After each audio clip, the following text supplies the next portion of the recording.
Welcome back, race fans, to another episode of Buckle Up, an ultra running conversation. I hope I'll try to turn the volume down on that in editing, but I hope it didn't blow out your ears. But Mandy and I are celebrating. What are we celebrating, Mandy? Woo! 100 episodes of the Buckle Up podcast. That's right. This is episode 100. We hit triple digits. Gosh, I sort of hope I'm not doing this to hit like quadruple digits, like 1,000 episodes, but maybe we will. Who knows? I don't know if you're going to be alive long enough, Brian. You look young, but I don't know how many. I guess it took us 2 years to hit 100, so to go 900 more is going to be 18 more years. I'll be alive. you will be. You'll still be running Leadville. I don't know about that. Well, let's just Your do one thing at a time. Yeah. Thanks for tuning in, guys. Yes, we're really excited. 100 episodes. It's a big milestone, and completely excited to be here and share it with you guys. So thanks for tuning in. Yeah, it's been fun to be a part of. I don't even know how many I've been a part of, but I know. Do you know? 40. Okay. So almost half of them, not quite. Yeah.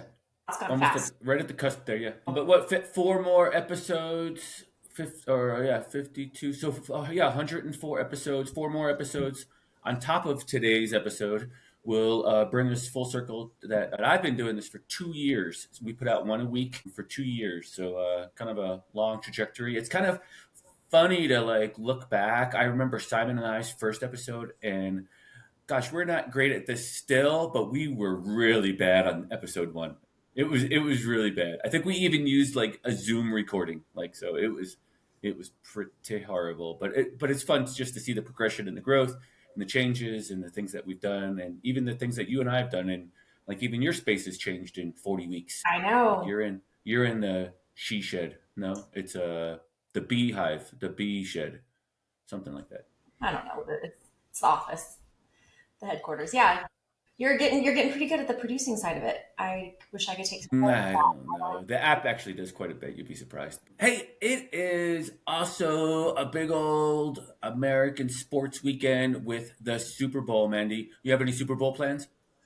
Well, not really, because I'm running the Running Up for Air 24-hour event this weekend, and it starts Friday at 6 p.m. and then goes until Saturday at 6 p.m.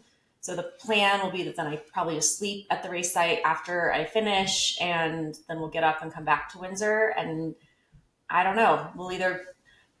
Nick will probably just want to hang out at home. I'll probably want to go hang out with friends. So we'll see. I'm definitely going to eat some junk food, though. That's actually, I hadn't put 2 and 2 together yet. I'll be really hungry. So I'm now really excited about some fun. I would say something like you have earned your calories, but I'm sure that today's guests wouldn't see it that way, or even say that that's acceptable by any means. Yeah, I don't think so. I'm going to go for a long run. Actually, I'll be just down the street from you in, I don't know what the heck it's called, like the Crossroads exits at the Event Center in Northern Colorado for a dance competition. So I'll just be down the street, but actually I'll be going to my sister-in-law's house, who also lives in Windsor or near Windsor or somewhere in the vicinity of that area. And enjoying the game and some food. It's a pretty big American tradition to indulge on. What's your go-to? What do you think? I mean, like, you had anything on the menu? If somebody asked you, I'll make you anything you want for the Super Bowl. What are you picking?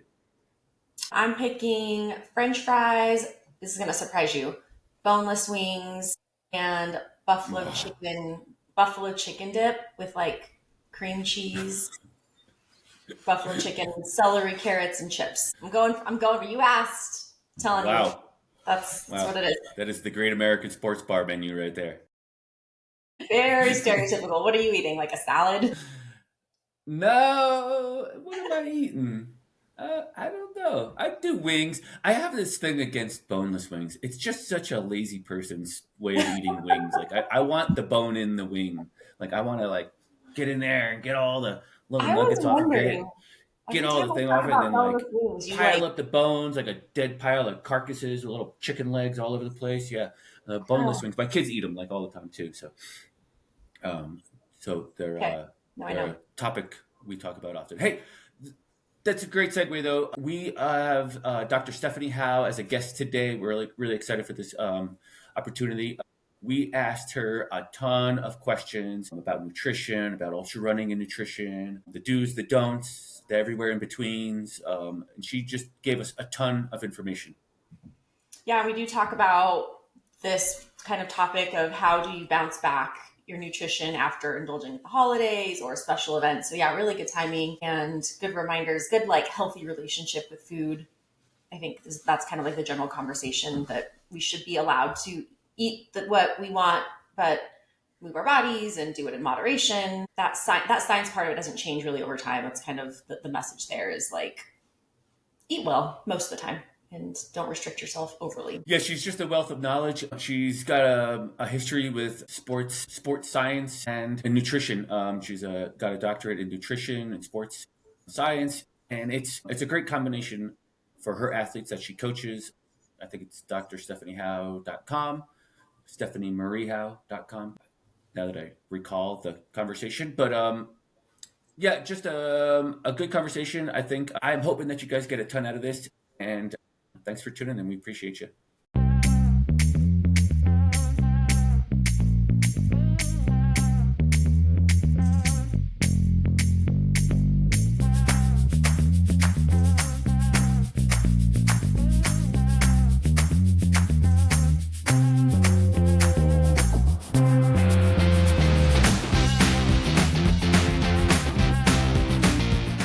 Dr. Stephanie Howe, thank you so much for taking some time out of your afternoon, our morning, to speak with us. How is your day going? Thanks for having me. Yeah, my day's going pretty well. Went for a run this morning. It's pretty like wintry, icy conditions, so that was fun. And now I'm just kind of getting ready to transition into dinner, that sort of thing. Stephanie, where are you at? I am over in Chamonix, France. So, right in the heart of the Alps, kind of a mecca of, I was going to say trail running, but it's kind of all sports, all extreme sports, kind of like base out of here. Yeah, lots of endurance there. I was going to mention that you're obviously not in Colorado if you're having wintry, icy conditions, because there is no wintry, icy conditions in Colorado right now. It's so sad, but we'll figure it out, right, as we go. A bit different, but you've got great trail access right now. Yeah, but I do feel that, but I also think I think of the future like in May on if the trail access is this good in January, it's going to be miserable in May. We're going to have fire dangers and lots of smoke in the air and all the things that come with little to no moisture at all. Yeah. I did a little work with Protect Our Winters when I lived in the US and a little bit over here in France. And so that's something I'm very aware of, is like how the winters or the shrinking winters really affect all athletes, or all people, not just athletes, but trail is one that we don't think of as like affected by winter, but definitely is. Totally. Stephanie, I want to back up a little bit and talk about your history in sport and how you found yourself to be where you're at, a coach, a registered dietitian, all those things, a nutritionist, and just kind of back up and start at the beginning of the process. I'm still here. I don't know why that keeps doing that, but we'll use this camera for now. So I've always been an athlete my whole life.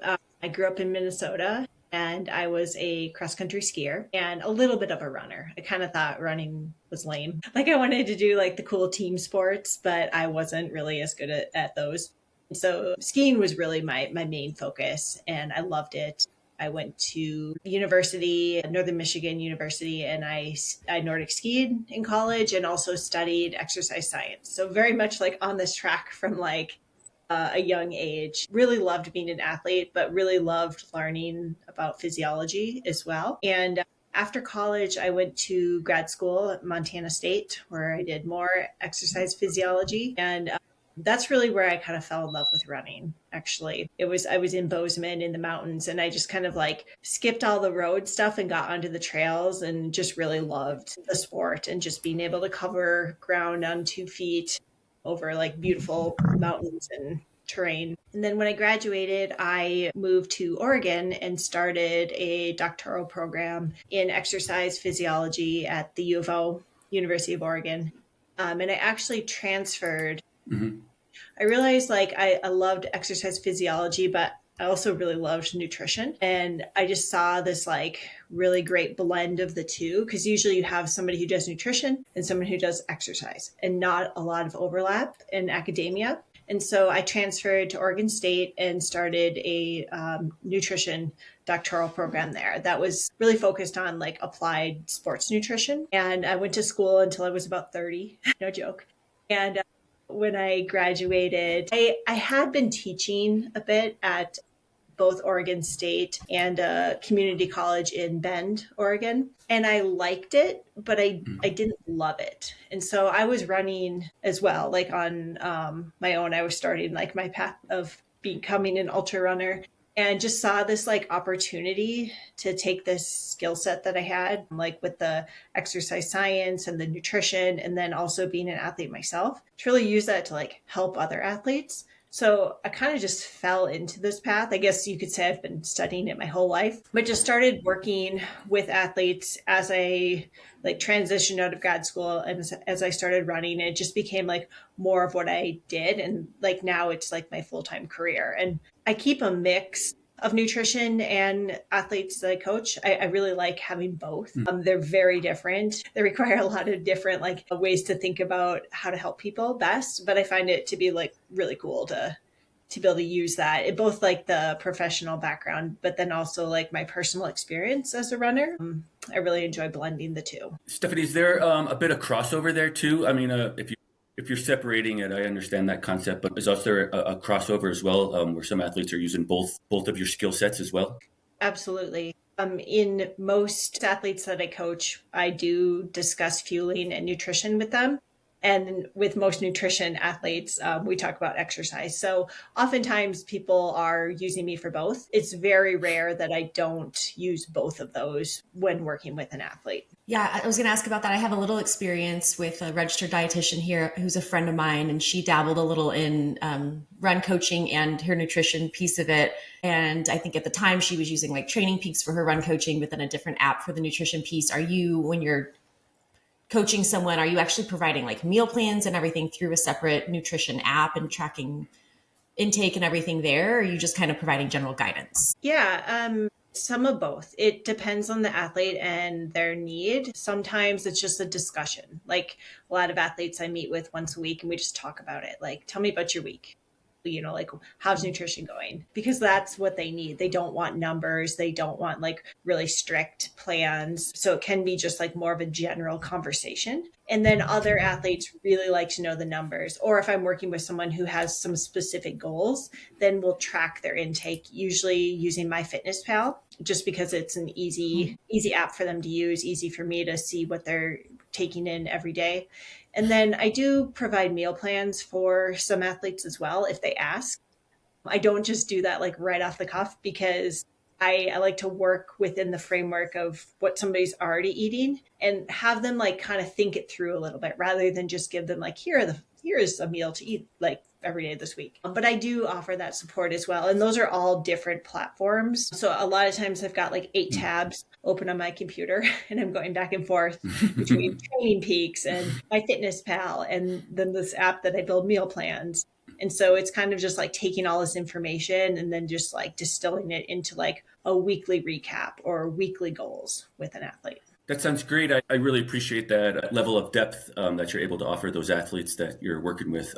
It seems beneficial across the boards. As a coach myself, I understand I'm not a nutritionist, and I do have athletes that have a lot of questions about nutrition. So it's kind of hard to navigate that path and kind of send them off in a different direction where you're able to like one-stop shop for your athletes. Or they're able to one-stop shop with you is a better way of saying that. And it's like, I know this is like my strength, as a coach, like I know nutrition, but it's kind of like the same in other areas. Like if they need me to like talk them through like shoe choices or like maybe something with biomechanics or recovery, that's not my area, or strength training. I like to like kind of defer that out to somebody who is the expert, because I think when you're working with athletes, you want to like give them the best support possible. And like when you know your area, like, you can like really dig in there and then just like, find another expert to like bring to the table for something that maybe isn't your area. I love that. I think Brian and I talked about this a lot.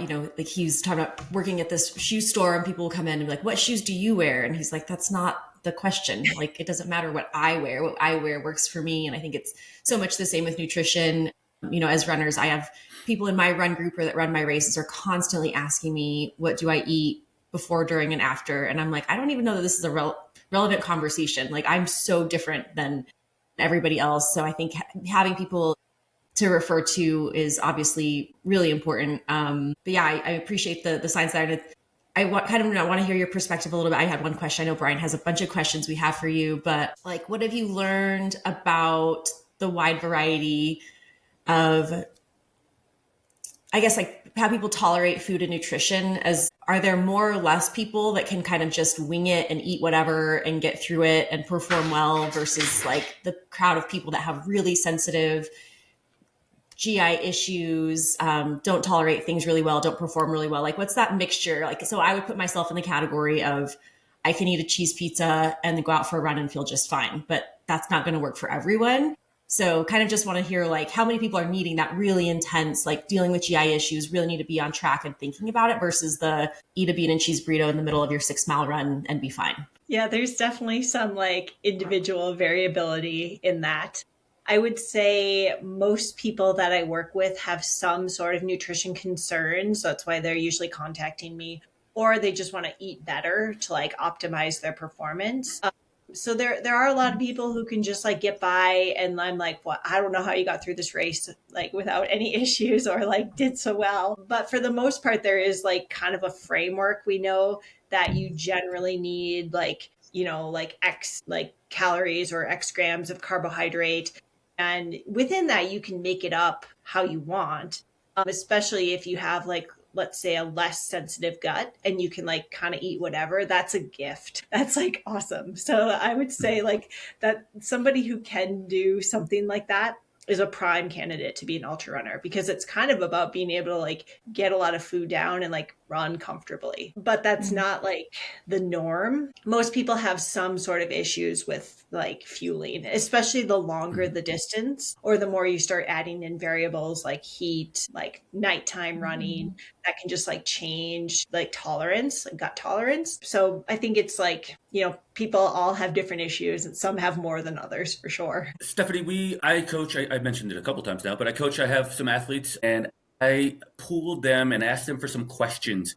And so maybe we'll dive a little bit into those questions and kind of tackle a few of them that stand out to the top of the surface. And one of them we just talked about offline a second ago, and I'm kind of put myself in this own boat too. I actually felt a little attacked from the question, but with Thanksgiving, Christmas, and the upcoming Super Bowl, I may have put on a couple extra pounds from eating all the Christmas cookies. I was saving everybody else in the house by eating all the cookies myself. So the question is, any tips for getting back into a healthy eating habits while still fueling your body for the work it needs to do? So I think the question's really revolving around like, hey, I packed on an extra couple pounds during the holidays. I'm trying to lose that weight. And so maybe my idea is that I need to have less calories coming in, but also I need to fuel my workouts. So do you have any thoughts for that question? Yeah, I do. To be honest, this is a really typical question this time of year. Holidays are tough. I mean, everything revolves around eating, and usually the food isn't really that nutritious, which is fine. It's a great time to indulge. But then couple that with like the time of year where it's dark, it's cold, we just like gravitate towards like hunkering down and being cozy. So it's kind of like all the things. So you just trying to make you feel better about your situation. But my best advice with that is to just like, okay, let it go. Let the past go. You can't change it. And the thing you want to make sure to be cognizant of is not to let the pendulum swing too far the other way. So for example, I overdid it at this last week or this last meal. So the next week, I'm just going to be like kind of restrictive in my eating or like undershoot it to try to make up for it. That backfires. It backfires in the way that, first of all, like you can like get through that a certain number of days, but then at one point, like the floodgates are going to open and it's just going to be like, oh, like I'm over it. Like I'm hungry, or my body just, like your body doesn't want to be underfueled. The other thing that happens is your metabolism can start to slow down, because if you're not getting enough fuel chronically, your body's smart. It's going to like downregulate things to preserve energy. And then the third thing that happens is your workouts start to feel crummy and you recover poorly. So it's just like kind of like a snowball effect. So instead of trying to like let's say, rebound from like overdoing it, a better way to think about it is like move forward through it.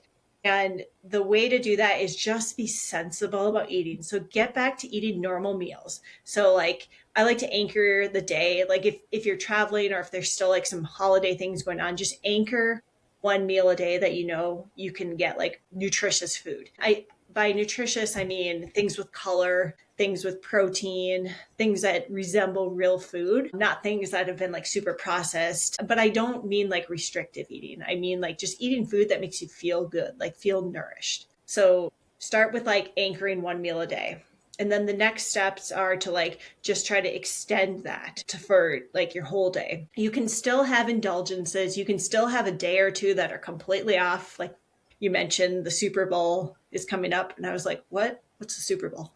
No, just kidding. I haven't been gone that long. But like if you have like a day where it's just like, you know, like you kind of eat like garbage, just like get back on track the next day. There's no like, I shouldn't say there's no harm done, but you haven't derailed your progress. And so I think when you can just like let it roll off your shoulder, like aim for a B plus, try to do your best. When you don't do a great job, just like move on. But the other piece of that is you do have to eat good meals.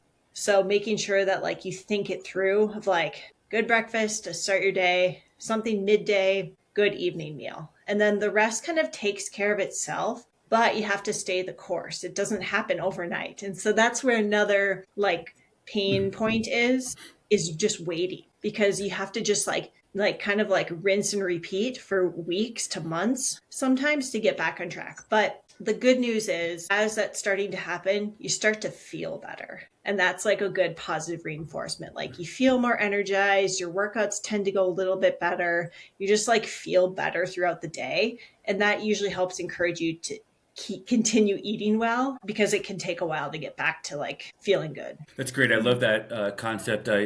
I can relate it to athletes I coach, and how when they miss a workout, I in Training Peaks, I always see them like miss Monday and they put it on Saturday. They stack it up on Saturday, right? And that's kind of the same idea that we're thinking about food. Like, oh, if I overindulged or missed a workout, then I need to make up for it somewhere else. But your concept is to just get back on the rails. Just move ahead with the plan as planned. So go back to normal eating habits and start the training back up and go from there, as opposed to having that whole swing to the other end. Exactly. Yep. Yeah, I like the anchor idea. That's kind of I don't know, that's a new idea that I'd never really thought of, really. Like, I think if you just put that one, like plan out that one meal for the day, that one thing that you know is going to go well, I think that's really sound advice, because we have, on top of even just like the busy holidays, like there are times, like for me personally, just the day can get away from me and I'm like, I've eaten next to nothing without planning, you know, in those busy times. So I think having like just that one anchor planned out meal to know you're getting the good stuff, sound advice for sure. Yeah. And it works well if you're traveling too, because you can't like plan everything. So sometimes just like, you know, like having one thing that you kind of think through ahead of time, it doesn't feel overwhelming. Stephanie, I have another question for you here. It's it's a good one. I think it's counting calories versus carbs.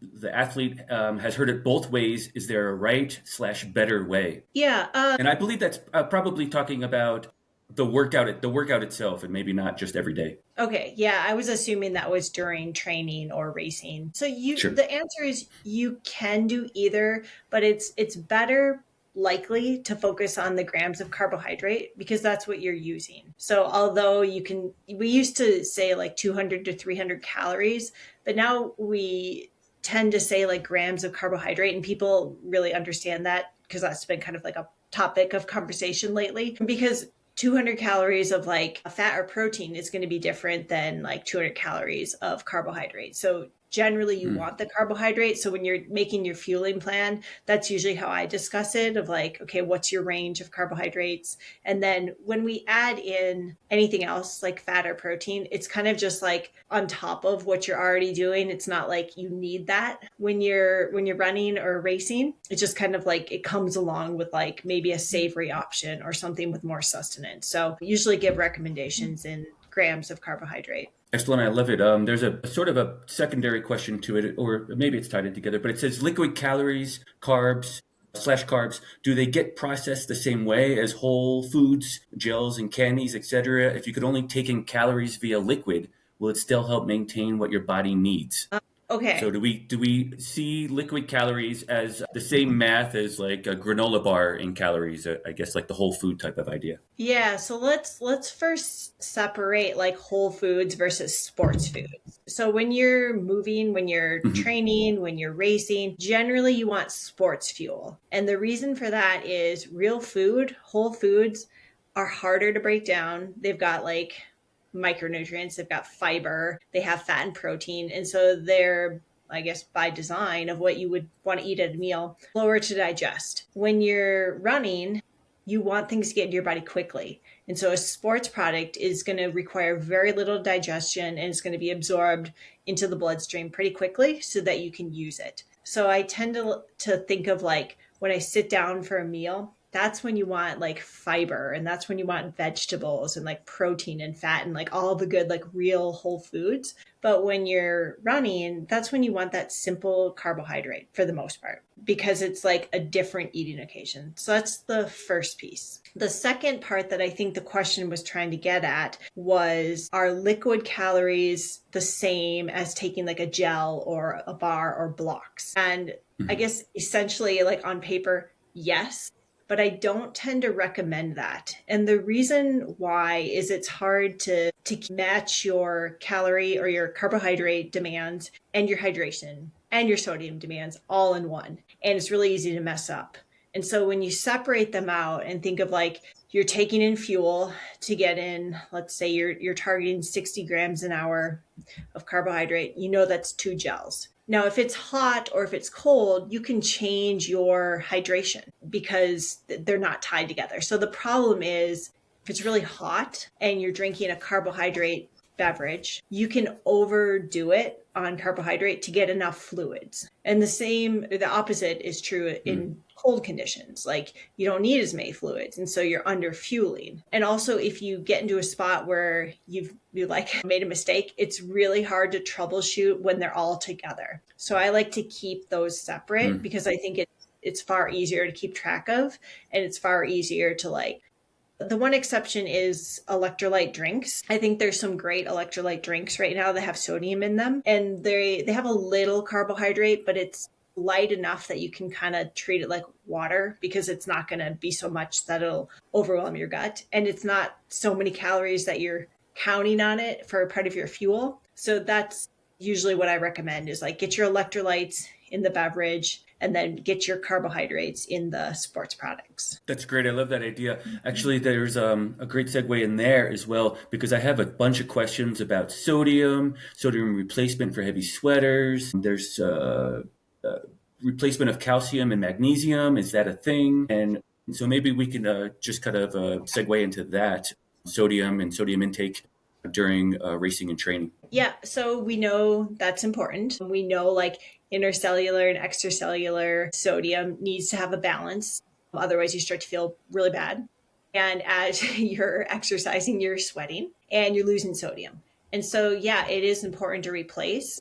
And the longer the event, the hotter the event, the more salty sweater you are, the more important it is. So, most people benefit from some sodium intake, but you don't need to just like take salt tabs. You can get it through a lot of sports products. You can get it through electrolyte drinks. And we also know you don't need to replace it 1 to 1 to be effective. So say I get my sweat sodium tested and I'm like 500 milligrams per liter sweater. I don't need to target exactly 500 per liter to like be effective. What I would say is that puts me in like the middle of the range, maybe even towards the lower end, and that I will benefit from taking in some sodium over the course of a race or a training run. Some people are super salty sweaters where they're losing over 1,000 milligrams per liter, and that just makes it more important to make sure to have sodium. But I don't think it's like one of those things where you need to like get out the calculator and make sure you like nail it correctly. But usually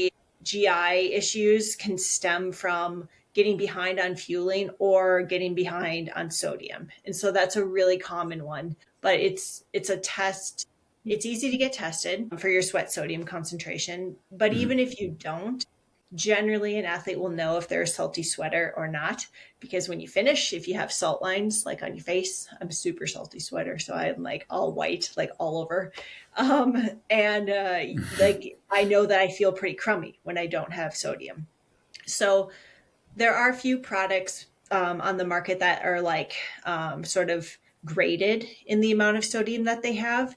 And I would just say for most people, start with like the middle. And so I'm brand agnostic, so I'm not like affiliated with any of these brands, but I do Mhm. like Precision Hydration, their packets, not the tablets, but the packets, because you can get a 500, 1000, or 1500. So you can kind of like find Mhm. what you need in that range. I also really like the Scratch Hydration because it has 400 milligrams of sodium, and so you can kind of like mix and match to get what you need. But I think it is like an overlooked area, or it's like misunderstood. So I don't recommend taking salt tabs because that can sometimes increase your drive for thirst, which then makes the problem worse. Rather use sports products Mm. that have some sodium already in them. And lots of the gels and blocks have sodium as well. That's great. I love the idea of that it's not rocket science. Can we go overboard though with it? I mean, I kind of know the answer to this, but what would happen? What are some of the occasions, or how would an athlete feel if we took in too much sodium? If we went, I know we could go under and have a little buffer there, but what if we were the other end of that spectrum and we took 1,000 and we only needed 500 or something along those lines? Yeah, you can get hypernatremic, which is high sodium. We're usually familiar with hyponatremia, which is like low sodium. To be honest, it's difficult to Mm. do. You'd have to really try, but it's possible. So 1,000 milligrams per Okay. liter is probably not that's not super risky because you are sweating. But the same issues kind of apply. You just feel crummy. Like you can, I mean, it's for a different Mhm. issue, but you can feel like queasy, like sloshy stomach, kind of similar symptoms to hyponatremia, but it's usually like pretty apparent when it's hyper.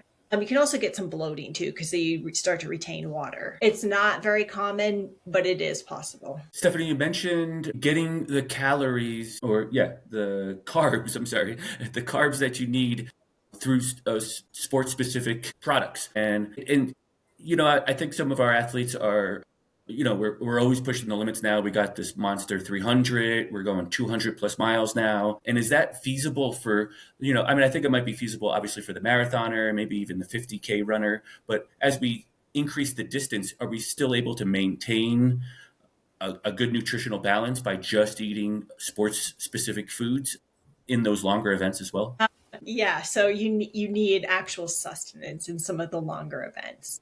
So I would Mhm. say even like some 100 milers you can get through with mostly carbohydrate. Like normally an athlete will add in, even if they're like at the elite level, like high intensity, they're adding in some form of like a little fat and protein. But the lower the intensity, the longer the race, you're not just fueling the activity, you're also like fueling to keep your body alive, right? If you're out there for days, you're going to need a Mhm. sandwich. You're going to need a pizza or a burrito. So since the intensity is so much lower and you have the ability to like stop and eat, like not like sit down and like get out a plate and knife and napkin, but you can like actually pause and like get some food down. That's like a different case. So if and I've worked with a few Mhm. athletes who have run some of those really prolonged races, we still focus on some sports products during. So they will be taking in quick energy at times, but then when they have the opportunity at a life base or at a crew stop or even like an aid station, they're going to get real food and they're going to eat it. So we think of it a little bit different. I look at the overall caloric needs of the day, break it into days, and try to figure out how to like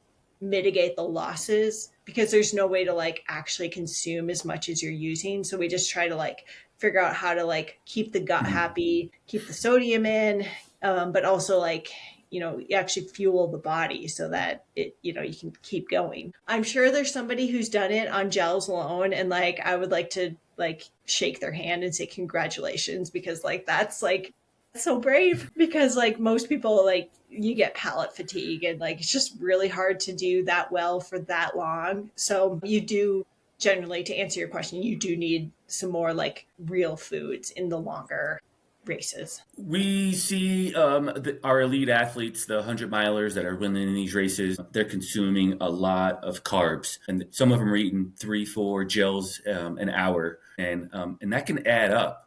In a 100-mile race, 20 hours. I don't know what that math is, but it's a lot. It's like 80 gels or something along the lines, right? And gosh, at $4 a pop. And really, the question is, do you have any alternative ideas like how we could make it cost effective for the mid packer that's going to be out there for 24 hours that really can't afford to buy 100 gels for one particular race? Yeah. So first of all, most people don't need that many gels an hour. So I would just first of all just look at your fueling plan, and like this is a generalized statement, but most athletes, 60 grams of carbs per hour is completely fine if you were to average that out over a long run. That's not everybody, and it's probably going to be higher at some times, a little bit lower at other times. But I would much rather have an athlete target a reasonable amount of carbohydrate and like get through it and like feel good, rather than like, oh, this pro did this and I'm going to take in 120 grams, because it increases risk for a GI upset. And actually the oxidation rate for most runners, they aren't using that much. So it's kind of just like extra sugar that's going to sit in their stomach and they're not using. So that's the first thing to like cut back. The second thing is like, yeah, you can use some like expensive gels, and like you probably should for part of it, but there's other things that you can use like intermittently to like break it up a little bit, like Coke. That's something you can get at the aid stations. You can like get like, there are some cheaper gel, like Carbs Fuel is like $1 a gel. I think it's like the cheapest one. You can, I don't necessarily recommend this all the time, but you can make your own sports products, or you can take things that are similar. So let's say like gummies, like you can go get those. Well, here we can get the Haribo gummies, which are delicious at the grocery store. But you can get something similar that's going to be a lot cheaper. Like candy works, and candy, Coke, like the junk food that I was talking about earlier, to like, this is the time to eat it. And it's probably, try it out in training, but it usually works pretty well in races too. I love the advice to not try making your own. I tried to make my own Gatorade, I don't know, in 2010, and it went horribly wrong. I couldn't even drink it after like sitting this pot for like 3 hours and then like cooling it off and refrigerating it and trying the next morning. It was horrible. It was a horrible mess. Yeah, leave that to the sports companies. I didn't even know people tried to make their own Gatorade. That's blowing my mind. I had no idea that was a thing. You could do Were you it just at trying like to, like, just a money Halloween. saving? You were like a witch stirring like a big like cauldron of like green glowing neon soup. Yeah. I mean, it was like a full-on science lab. My wife's like, why is everything dirty in the kitchen? Like every measuring cup, because I read some blog and somebody had given me their recipe on how to make their own sports drink. And so, I had oranges in it, and like I had like 8 cuties in it, and the whole thing. It was a whole process. Yeah, it was a whole thing. Jungle juice. Yeah, totally. I got another question here. It's probably like a 10,000-foot question, and maybe some general advice for vegans fueling during ultras would be great, is the way it was worded. For what? I think obviously the same things apply, but maybe some vegan suggestions. I'm not exactly sure of the question. So most sports products are vegan. So it's just sugar. It's maltodextrin, fructose. So I would say it's no different. It really, I mean, the only thing that I could think of would be to look at the any chews to see if they have like any non-vegan ingredients, but most don't. So I think it's like pretty safe across the board. If you're gonna, like bring some of your own like fuel to supplement, that's also pretty easy. Like you could do like a peanut butter and banana sandwich. You could do like some rice balls. I mean, I think there's not that many situations where you're going to be taking in animal proteins or things made with animals. For the most part, it's easy to avoid. I even think, to piggyback on this question, I think we're seeing in the larger race management companies that they're offering vegan options. I was just at Across the Years with Aravaipa volunteering, and we had vegan pancakes, we had gluten-free pancakes, and we had whole pancakes. So we had options for everybody, right? And so I think like the bigger races are trying to accommodate the folks that fall into this category. And I think like I have friends that are vegans. They're really good friends of mine, and they're aware that they have to make their own accommodations sometimes, right? They have to kind of do their homework and figure out what products work. And to answer this or help answer this question, I'd also say use those products in training to see how they work before the race. Yeah, yeah, and Aravaipa is like famous for their really good fuel that they have for like like I like have heard it's quite the smorgasbord. And let's qualify that like most big races in America are good with that. In Europe, you're not going to see you're not going to see that. There like bread is a staple and like meat is everything. So I wouldn't say that's across the board, but I do know what you mean with like races being more accommodating, and especially in like the, let's say, the post race meal, having options. I have Mm-hmm. a athlete that I work with who primarily does Aravaipa races because she's vegan, and it's just much easier to like finish and like be able to eat rather than like, okay, what can I pack in my cooler to have in my car at the finish line? So very much Mm-hmm. appreciative of having those options available. Yeah, and I even think of like a Lifetime at Leadville, the finish line buffet. It's like a taco burrito bar of sorts. So you can ask them to put on what you want on it according to your dietary restrictions, right? That's cool. Yeah. Yeah, I would say so. I'm a race director, Stephanie, and put on a variety of events. But yes, kind of that same thing that you were saying. That's definitely become a movement where we're providing a wider variety, and we're trying to think through, like Brian said, kind of like that taco bar at all of the races. So like, what are the ingredients in this, and then could we break it up into something that's going to work for someone else and cover all the bases? It's definitely harder for smaller events to do that. So I think we're always trying to encourage our athletes, like, yes, here's our menu, and we're going to try to include this for everyone. But I think that personal responsibility for the athlete is still maintains a lot of importance, like training with the things that we are going to have, bringing your own if you are unsure about our ingredients, definitely being self-sufficient if there is an allergy, because it's kind of in those environments it's hard to eliminate any sort of cross contamination all the time. And so but yeah, it's definitely it's grown a lot. I mean, even since my time in the sport, in smaller races where it used to just be a bagel and a banana, it's a full like restaurant happening at races now with a lot of different things. And I think, like I said, kind of being able to piece it together and thinking through like what's on the menu, but can I take something off to make it meet my diet? Yeah, yeah, All the exactly. And cheeseburgers. I think my athletes that have sensitivities or specific food requirements, the way I tell them to think about it is not to plan on having those things. And if they are there, great, you can enjoy them, but Right. also plan on being Mm-hmm. self sufficient if you have to, because that'll save you in a pinch. That's funny because my vegan friends who live down the street will go run somewhere. Actually, we were probably at an Air Viper race just in the parking lot hanging out. And I had just casually mentioned, man, I'm getting a little hungry. And like they opened up this cooler. They're like, oh, you want a vegan burrito? You want a vegan sandwich? You want a vegan this? They had a plan, a backup plan for themselves, right? Already built into the Yeah. system. Stephanie, I got maybe two more questions and then we'll be respectful of your time. But the next one here is how much protein and how soon after a workout, and when are you overdoing it on protein? So maybe some protein consumption after the workout, maybe after a long run. Uh, Thoughts on Yeah, that? this is a great question. It's very timely with the new dietary guidelines coming out. Mm-hmm. So day-to-day protein is different than like protein for recovery after training. So I'll kind of like spend my time there just because I don't want to open up a whole can of worms on the food pyramid right now. After a workout, the most important nutrient is carbohydrate, because that's going to help you replenish your glycogen stores that you've just used. Protein is also useful to help start repairing the muscle damage, and it helps a little bit with the uptake of the carbohydrate. So we like some of both. We can like geek out on like ratios, but it's really not as important to think of like 4-1 or 3-1. Just think a lot of carbohydrate with some protein. So recovery drink mixes work well here because they taste good. They're easy to get down, because sometimes after a run, you're not hungry, or you have to drive home, or it's just like, eating something is the last thing you want to do. And to the point of the question of the timing, the sooner you can get something down, the better